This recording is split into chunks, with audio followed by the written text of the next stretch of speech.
Hi, my name is Matt Packett, and this is my Starbucks presentation. Howard Schultz was first hired by Starbucks back in 1982 as the Director of Retail Operations and Marketing. Around a year after he was hired, Schultz was introduced to a traditional espresso coffee cafe when he was on his business trip to Milan, Italy. After leaving Italy, he brought forth a grand strategic vision to his then boss and co-founder of Starbucks, Jerry Baldwin. His vision was to bring the feel of those authentic Italian espresso cafes to the United States. He wanted these cafes to not just be a place for coffee lovers to enjoy their delicious cappuccinos, but also a place for them to hang out with friends and meet new people while also being relaxed. However, this was not the differentiating factor that Baldwin was envisioning. Mostly due to the high cost of espresso machines and the fact that most Americans had little to no idea of what an espresso was, let alone a cappuccino back then. So Schultz left the company in 1985 to start his own business with his new venture. He did return to Starbucks in 1987 when his coffee shop, Il Giorno, merged with Starbucks, and he became the new CEO.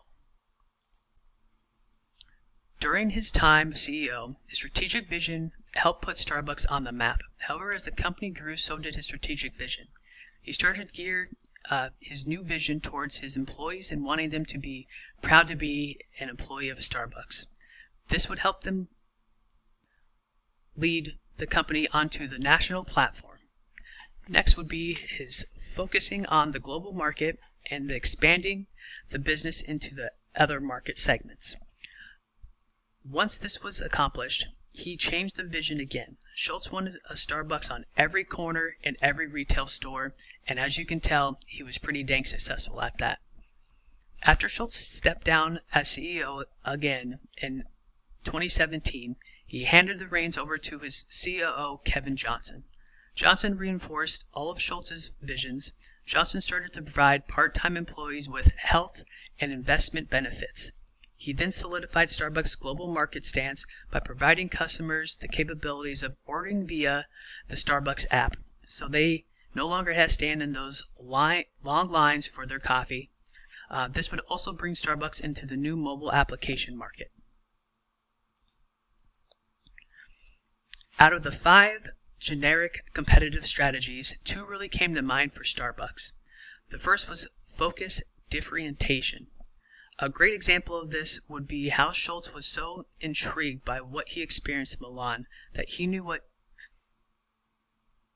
that it would be a huge differentiating factor for Starbucks. Not only would they help the coffee lovers get their fix on gourmet espresso, but they would bring new customers in by how the store would provide that sense of community and belonging to these customers. Which brings us right into the second competitive strategy, broad differentiation. Schultz was able to bring forth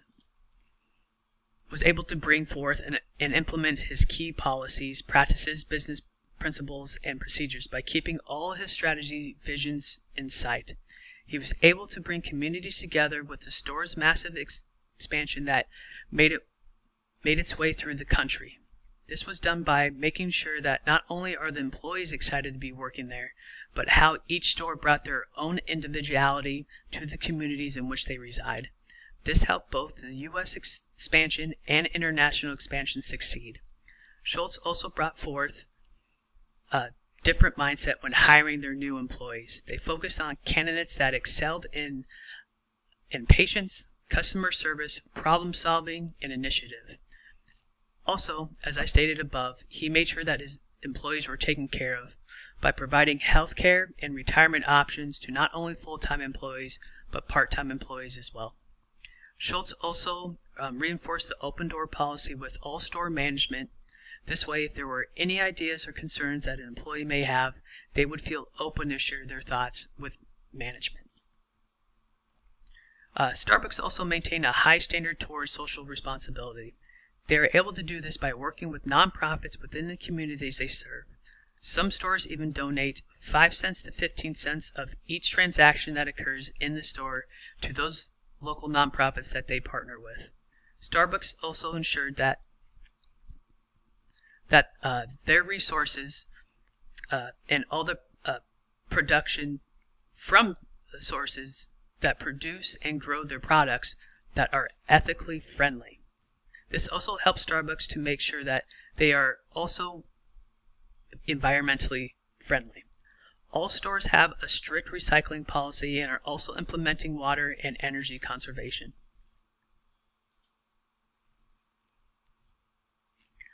If Starbucks can keep with the strategic vision that both Schultz and Johnson implement, I can only see the company growing larger and more profitable.